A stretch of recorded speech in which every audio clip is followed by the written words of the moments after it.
Welcome, everyone, to the Leadership in Quarters podcast, the interview series where leaders come to share their perspectives on different leadership topics.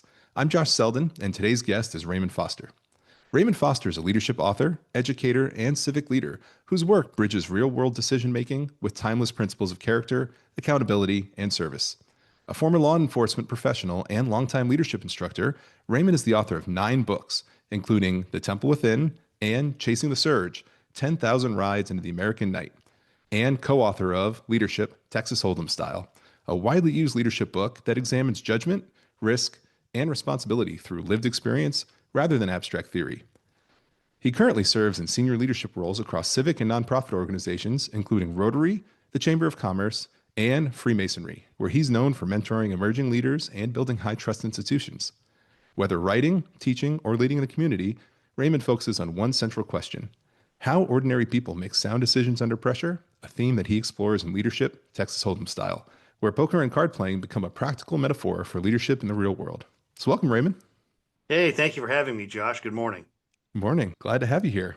So I honestly have never thought of this until you and I started getting in contact, but I love the thought of Texas Hold'em and leadership intersecting here. So let's just jump off, and if you could give us an idea of what inspired that and how the thought process of poker and Texas Hold'em aligns to leadership. Andrew Harvey, who is the co-author, and I, we were both working at the same university. He's a retired police captain. I'm a retired police lieutenant. We were sitting in the coffee room, appropriately, and we were talking about leadership. And I said, Andrew, everything I know about leadership, I learned playing 5-card stud. They're going to give you 5 people. You can't throw them back. You can't get new ones. Those are the ones you have to work with. And he just stood there for a moment. He says, is there a book in there? And from there, we just took off. And we were very careful with that, in particular, not to force the analogy of poker or card playing in general. So there are some times in the book that we'll just tell you, you know what, this was too hokey and forced, but we want this concept in the book. So here we are. Right. But basically, we did stick to the metaphor and try to bring it home that way. Awesome.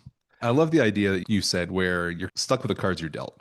And so in your experience, how have you really utilized the team that you've been given, knowing that's what you got? You have to get the best out of the people you have, whether or not they would have been your first picks.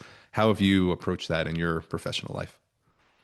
I was thinking about that this morning, but in a different way. I was thinking, how many times have I had a bad hand in poker and I just threw it away and I'm done? We're not any good. Sometimes when you have a team and you're leading and it's just not capable, it's not going to get it done.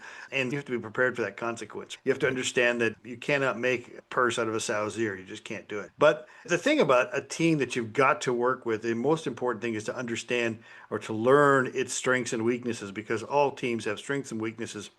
And those strengths and weaknesses interact with the environment around them. So just as a hand of cards, it may be just a pair, but if nobody else has a pair, or if you can convince everybody else that you've got more than a pair, you're reacting with the environment with the strength of what you have in front of you. So there's another thing that comes into it. One of the questions you ask, and I think it comes out in this, is how do we lead teams under pressure? How do we ignore what's going on? The environment is the pressure.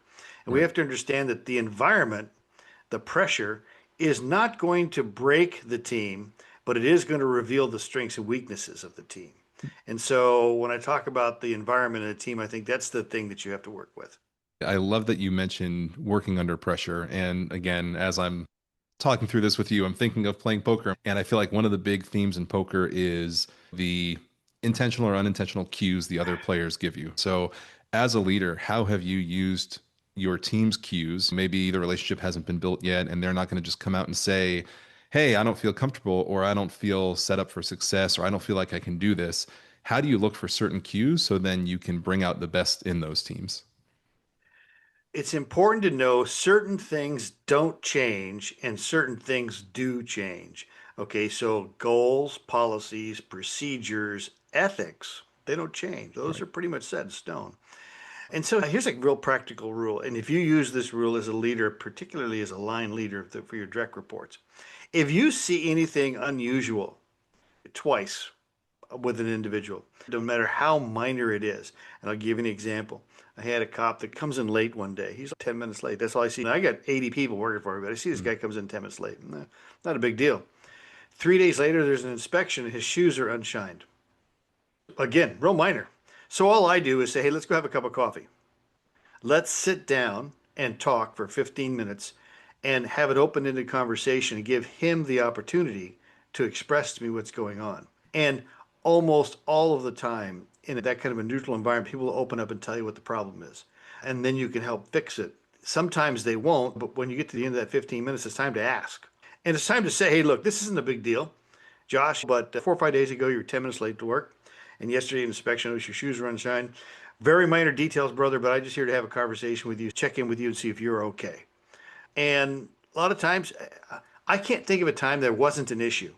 And there's two things going on there. Number one is that I'm refining my own paying attention to detail. And number two is because Carl Jung had the term synchronicity, events having occurrence in time, that their occurrence, the timing, gives them the meaning. And so I think that sometimes the universe or our subconscious is signaling to us, hey, there's a small problem here. Right now, it's a small problem. And if you deal with it right now, you'll be cool. But if you don't, when it gets to the point where you have to recognize it, you're in a bad spot. So I think it's paying attention, it's being attentive. I feel like that's something a lot of people and a lot of leaders don't think fully through is you mentioned standards and systems and all these things that are your constants. If you don't standardize what you're willing to accept, people will assume you'll accept anything. And if you give them an inch, they'll take a mile and all of those different sayings. But at the end of the day, if it's the minor things that people, air quotes, get away with, then they'll just continue. Because if their shoes aren't shined or if they come in late and nobody says anything, then that's going to be viewed as okay. And then what's to stop one, this person from doing it again? And then also anybody else who sees that they got away with it without being confronted, then that kind of tells them that's okay behavior as well. I think that's a good secondary, to me, that's a secondary message you send. I'm very big on modeling the behavior that I want to see. And if you were working for me, most of the time you would see me at work before you were there and you would see me at work after you were there. You're Hmm. like, what is this guy doing? Now, you don't know that I'm like George Patton. A lot of that's staged, but I'm going to stage the modeling the behavior that I want to see, which means also that I have to be careful of the behavior that I do model. It has to be genuine and authentic. Again, it's important for leaders to know, to realize certain things don't change. Ethics doesn't change. Procedures, goals, your policies, these things aren't changing. It's the behavior of the human beings that change. And when we wrote that book, Leadership, one of the things that we did was we spent an awful lot of time figuring out a definition of leadership. Because before you can study anything, this is just an academic thing, you Hmm. have to be able to define what you're studying. And before you can teach anything, and if you go into most leadership classes, they never do define leadership No, for you, right? talk around it. Yeah, or they'll use the word leadership to define the word leader. This Right. crazy talk. It would drive both Andrew and I crazy. We define leadership as the art of influencing human behavior toward organizational goals. And so to bring that down, all art is based in science. There's lots of science from Vroom's theory, expectancy theory, McGregor's XY. There's all this stuff that we can look at that gives us an idea, but it's how we apply it, the art. And then the word influence, for us, that picked up as many human behaviors as possible from a look, that's for leadership, give you a Right. look, or to firing you. That's a leadership action. So you have the widest range of human behaviors possible. The art of influencing human behavior. Leadership's not about counting things. Now you have to make goals, and the counting of it may be a determination of whether or not you made the goal. But leadership is about human behavior. And also, this is a very close distinction. This is a mistake leaders make. If you have somebody who's working for you, you're never going to change them. They're who they are. Yeah. But you can change their behavior. I can make you behave with incentives and punishment. We can make you do anything you want, but we really can't change you over the long run. Human behavior, and then what is it toward? It's always moving forward, it never finishes. Organizational goals. Because when people's leadership takes you towards a personal goal, it's not leadership anymore, it's manipulation. So the art of influencing human behavior toward organizational goals. Now we have something we can talk about and study. It's great that, Raymond, you guys were able to actually define that. And we've said it in a couple different episodes so far, but I think the influence part is most important for a multitude of reasons. My first thought is you look at leaders and what they view as leadership as I'm the boss, what I say goes, and you're just going to follow what I do. And that isn't influencing, that's trying to use your power to force people to do things. Where when you influence people and bring them along with you, they're more likely to believe in whatever behavior you're trying to drive. But you also mentioned staged, not staged, whatever it is, where you're there before everybody's there and you leave after everybody leaves. What we've talked is that everybody is always watching the leader, whether the leader knows it or not. And so you have this unintentional influence where if you show up late, if you show up after everybody gets there and you leave before everybody does, everybody's watching. And then everybody's going to say, hey, when I'm at Raymond's position, I can go do that. And that's what leadership looks like. There's so many intentional things leaders do to influence, but I feel like there's so many unintentional things leaders also do to influence that just spreads like wildfire from a culture side.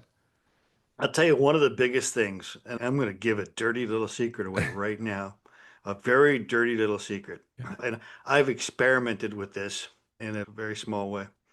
How I treat the people who work for me is how they're going to treat the people that work for them, and ultimately how they're going to treat the client or the customer. And I think we see this in policing. If you are working in an agency where we never go after leaders, we always go after the cop that makes the mistake or does the stupid thing. But if you've got really bad leadership and it's oppressive and it's constantly belittling the person, and then you set them loose in the street, what do you think they're going to do? They're going to model the behavior they just saw. If it's okay to treat me like this, I'm going to treat you like that. And so everything we do is modeling what we want. And that's why it's the Chick-fil-A with my pleasure. They Right. model that, man, and that's the way they act. Yeah, Yeah, modeling behaviors is crucial. First step in becoming a leader is modeling the behavior. And again, it's like poker, man. Don't give your tells away. exactly. So back with poker, you've mentioned before also, and for anybody who plays poker, sometimes you just have to abandon the hand. You got to throw the hand back and wait for the next one. From a leadership and culture side, when is it more important to protect the culture and protect the people as opposed to pushing forward and winning the hand? Okay, so that comes to realizing some things don't change. And again, Mhm. policy, procedures, ethics, some things don't change. So if you are pushing through and it's causing you to change your ethics, you're going to bend a rule to get an outcome. You're probably going in the wrong direction. Either you have a bad rule, which is unlikely because it's probably time tested, or you're going to have a bad outcome. Now, that doesn't mean I don't bend rules, but when I bend rules, I realize the responsibility of taking on myself. I'm going to admit that I bent that rule, and here's why I did it, and maybe the rule needs to be changed. So I think that those things don't change. And so whenever you're going with your leadership, you've got to make sure that you're pushing the right way with the right things. That's right. Because when you do bend those rules, to your point, you have to be intentional. You have to accept the fact that you're doing it and understand what comes from it. I think even more importantly is explaining why it is if you're bending it and everybody can see that you're bending a rule. I feel like in the past it's been do as I say, not as I do. And if everybody sees us do that, then again, we're setting a precedent for the culture we want. But you just have to make sure also that we don't run away with constantly bending the rules. There has to be a good organizational reason that we do that to make sure that we protect what we're trying to build. And we also have to balance, we're always balancing these fronts. We have the person who works for us, we're balancing that person. Yep. We have the organization, we have the mission of the organization, we have the client, and we have our own needs. And so we're constantly balancing all five of them. And there are many times when the mission is so important that we're going to sacrifice the individuals a little bit. You're going to work overtime. That's all there is to it. You're going to miss this holiday because the mission's that important. Sometimes the people are more important than the mission. That's the hand that's not going to work. Protect this and not waste our time on an unimportant mission and burn our people up. So you're constantly balancing these things. And it's important to understand that's what leadership is. That's understanding which one is the direction you want to push. You got to know when to hold them and know when to fold them, right? Yeah. And what's so funny is we couldn't say that. Yeah. We wanted to say that, so we contacted the guy who wrote the song Oh, really? and to get the rights. And they wanted like $2,500 like for 1,000 copies of the books to use, I think, the chorus. And I'm like, oh no. Okay, so if you go in the book, we actually allude to it, go, hey, there's this song. Yeah. And what it says is, but we never say the lyrics themselves because that's really important in leadership. You got to Right. know when it's time to give up. You got to know when to take That's the loss. that's called wisdom, by the way. Yeah. Exactly. It's something that I feel like a lot of people need to get used to. It's not something that comes natural to just say, hey, I'm going to take the loss. I'm going to fold them. Everybody wants to show up to the table and win, and sometimes it's not going to happen, and you got to just push it aside and focus on the next thing. See, that may be one of the hardest things to do in life because I can't count the number of times where I wanted to give up and it was only one more step to success. I Yeah. wanted to fold. And so it's like knowing the distance. I think you asked me the question, the difference between resilience and resistance. Yep. I think if you're resilient, if you're holding to your mission and your values, I think your resistance if you're clinging to identity, authority, or legacy. So it depends on what's motivating you when you meet the wall. And if you're just being stubborn, maybe it's time to quit. Raymond, how do you influence both of those things? Because you got me thinking of that again, especially resilience as you talk about certain hands you may have to push the people side and have them work overtime and have them work on a holiday, which obviously would get them closer to burnout. But at the same time, you're probably working on building a resilient team that can bounce back from those things. How do you influence them to be resilient and not have that resistance that maybe some other organizations see? I'm real big on explaining stuff to people. If you're listening, you're not explaining. So you should listen more and explain less. If you're revising, you're not defending. If you're protecting the mission, you're not protecting your image. So it's dependent on what your focus is and Mhm. when the conversations that you're having with people. And you've got to know the people who work for you. I just recently walked away from something, and I walked away from really a long term thing, but I was pushing it.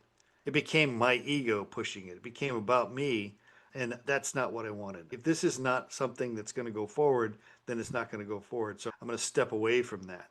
There have been other times. I'll give you an example. We now have in our community, we have a 2026 committee, which we started 4.5 years ago. And July 3rd, 2026, here in our little town, we'll celebrate the 250th anniversary of Mm. the Declaration of Independence. 4 years ago, this was my idea. When I was pushing this, there was a lot of resistance because no one could get the vision. Today, the committee's meeting and we've raised over $50,000. We've got this big Wow. show coming and this huge event that's going to be going on. And now they're beginning to plan it, and everyone's excited. There's 20 people on this community committee, and they're beginning to plan things out that isn't in my vision. That's not why I saw it going down. It's the part where I step back and I go, I pushed this to get birthed. Now it's running on its own and it's going to go places I didn't anticipate. So I have to step away from forcing it and maybe occasionally suggest something, but just let it run on its own. That's hard to do. To know when to push, this idea is golden. And when you get it finally, you're going to take it as your own. Right. That's hard because people are going to be resistant. Then when you get to the other point where, all along, you idiots, I told you this is what it'd be like. And now you want to do something I don't want to do. No. No, you know what? We've created this monster. Let's ride this monkey's back and see where it goes. Yeah, Raymond, that is, in my opinion, one of the toughest things for a leader to do is have an idea of where you want to get to, have an idea of that vision and how you want to get it there, get everybody behind you, get over that resistance, like you said, and then step back and allow them to get there their way. Because, like you said, we have wisdom, we have experience, and 9 times out of 10, when I ask my team to do something, it's something I can do myself, and I have done myself, and I know how I would do it. But it takes a lot for me to step back and offer help and suggestions if needed, but allow them to get there themselves. And I always tell them, like, it's like I'm driving from North Carolina to New York City. There are multiple different paths to get there. At the end of the day, I still get to New York City, but I could take the coast, I could take more towards the Midwest and go north. There are a lot of different ways to get there. And I feel like that is what is so difficult for a leader to do is just step back and allow other people to use their own process to get to that endpoint, that vision that we've set up for them. Yeah, put this in your tool bag. Put this phrase in your tool bag. Repeat it often, rinse it, and repeat it again. Yeah. That's not the way I would have done it, but we got it done. Yeah. And I think this, I can't tell you how many times in my life, I'll probably think it twice today. That's not what I would have done. It got done.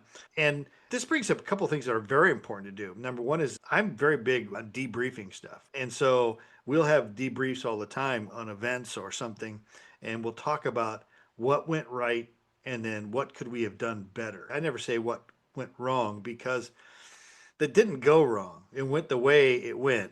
It wasn't wrong. It went the way it went. Now, it may have gone, we could have done it better or we could have done it differently. I hate that word wrong, though. See, there's not really a wrong way, is there? Because wrong is wrong. It's violating some kind of ethical principle. I don't like the word wrong in that context. No. And it's so important to do what you just said. Obviously, you don't want to use the word wrong or use anything that's highly negative because then people stop trying to do things that aren't the norm. And there are always probably a better way to do things. But focusing on what went right is something so simple that I feel like no one does. Because when you have a group of people together and you're like, what did we do right? And I do this at work all the time. What did we do right? What can we do better? Everybody wants to be positive for the first one or two times and say, oh, I liked how this person did this. I liked how the team did this. And then all of a sudden it gets to the opportunities and the what can we do better? And nobody ever focuses on the things that we did right and we want to continue doing. And I feel like getting that and driving that with the team is so important because everybody seems to shift towards, you don't want to say the negative, but where can we improve on as opposed to, hey, we actually did some things the right way that we want to do the same way next time. I can't tell you how powerful it is. And try this. You can try this at home. Try this. The next time something goes right, go to the person who had the least involvement in it or the least experience in it. If they were involved, but the least experience. I did this. We had a thing go down with the Chamber of Commerce, and we have a fairly new employee, and the thing went very well. And all I said was, "The thing went very well, and you are partially responsible for that. So thank you very much." That person's face like lit up, like that's the first time that anyone had ever told them or had ever recognized that they had some positive influence on something. Try that with people that they don't get recognized enough for doing the right thing. And I wanted to wind back because you used the word vision. This is an important word to me. Yeah.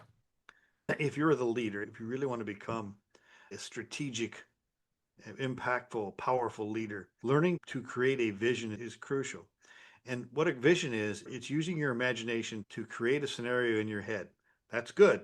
But then what you want to do is you want to move it backwards and forwards in time inside your head. You want to crash it into other things and see what happens. Yeah. You want to try it out. You want to kill it a few times. I can't tell you how many times I've come up with an idea and I've walked it into a buzzsaw to see what would happen in my own head. And by the time I get that thing, I do this, I might work on this for 6 to 8 hours inside my head at some point over a period of time. And when I finally end up writing it down, or perhaps I then express it to you, now I've got it so well constructed, I can hand some of it to you and get it into your head.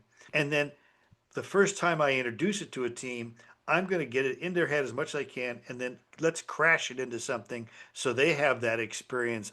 If you kill something in your imagination, it doesn't count. If you break something in your imagination, it doesn't count. So the idea of creating a vision is just not writing some dumb shit on a board.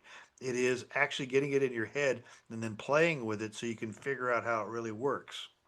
And I think step one is just writing it down on the board, even if it's in its infancy. And that's something that I see a lot of people don't do from the get go. And how do you really drive a team towards something? The amount of times that you can go to a team and say, hey, what are you working towards? What's your priority? What is the goal and the vision of this group? And nobody can answer that. The other thing that I think, like you said, let's see how we break it, is so important because, again, failure and wrong and all these bad words, these negative words, people are so afraid of. And I love the thought process you have of, I'm going to figure out how to break it so it's not easily broken when I give it to these people. And then the team that I bring it to will also figure out how to break it because we want, one, everybody's confidence in the vision we do end up with. And then two, everybody has a part in understanding that it is okay to fail in these ways. We're just going to figure out how to prevent that from happening in the first place. But you're thinking through that failure process. Well, and it's important. This is another leadership rule to remember. And remember this rule. Mhm. There's only one way to child-proof a house. That's turn a child loose in it. Yeah, exactly. I You love know, that. that's the only way to do it. Yeah, You can do everything you want to do, and it's like somebody will say it's foolproof. Then they don't realize how inventive fools can be, that's right? right. You've got to be really careful. The other thing is you touched on something again. We really go into this, the book, The Temple Within, which is the one I wrote over the summer, was released over the summer. The reason that it's important to write it down is because of the way our subconscious is programmed. We speak before we think. Yes, all the Nobody's ever time. said that's right. Nobody ever says, I wish I'd spoke before I thought that. Right. No. So when we speak, this is one of the reasons that I will lecture with a rough outline for the purpose of really building up what I'm thinking about. And so if I get the opportunity to run a graduate seminar, it's mostly for me and not for them. They're going to get something out of it, but I'm really working through some idea because as I speak, that induces my thought. But once I take an action, no matter how small that action is on what I've spoken, thought, action, speak, think, act, Yep. The action can be writing it down. That's a simple action. I've now created a groove in my subconscious. In the temple within, I go into this a lot, but you've created this groove in your subconscious. Think of your conscious mind as trying to navigate this dangerous environment and not get eaten. That's what's going on, not try to die. It's too busy. The subconscious is sitting in the background looking for the things you really want. This is why I think some people always end up in bad relationships because they program themselves to look for the bad. Some people always find gold, some Yep. people always find crap. That's because they program themselves to find that thing. And what you just said was, I speak, I talk about it, I think about it, I take a simple action. Rinse and repeat it. If you do this 3 times, I always guarantee this. Yep. You do this 3 times, your intuition will see something and it will see an advantage toward moving that goal that you didn't see before. And it will tickle you. That's what we call our gut instinct. That's how we develop it as a leader. So there's a little tidbit there. That's awesome. So, Raymond, before we wrap up, is there anything else that you want to share with the group? Okay, so this is the most important thing. Learn Mm, to listen. Learn to listen for the quiet warnings. Learn to hear the quiet warnings. That's the hard part of leadership. And then learn to ask simple questions when you hear those warnings, and then things will unfold in front of you. So I guess that's the thing I would say. perfect. I think that makes a lot of sense. I hear a lot of learn to listen for what's not being said. And so a lot of times we just stay on the surface. And then those simple questions asking with curiosity is so important because a lot of times we ask questions thinking we already know the answer and we just want to hear the answer from somebody else. And so I absolutely love that perspective that you've brought to this. Just remind everybody, Raymond Foster. Again, I will put all of the links to his books and everything he sends me so everybody has access to it. But just to remind everybody, you've got The Temple Within, which we've discussed a little bit. You've got Chasing the Surge, 10,000 Rules into the American Night. And obviously, the theme of this episode was Texas Hold'em and Poker, Leadership, Texas Hold'em Style, one of his other books. You can access this podcast on any of the podcast platforms, my Instagram at Leading Quarters, my YouTube page at Leading Quarters, and you can email me with any questions or ideas you have for other episodes at leadingquarters@gmail.com. And if you want to get a hold of Raymond, and you can't seem to get a hold of him with everything I post on, obviously, the LinkedIn postings, Facebook, and YouTube and everything, just shoot me an email and I'll try to get you all together. But Raymond, it's been a pleasure. It is something I was looking forward to talking about because Texas Hold'em and leadership is not something that I've put together before. And so as I saw this, I thought how exciting it was. And this episode did not disappoint. I'm glad you enjoyed it. Thank you very much for having me. I enjoyed myself also.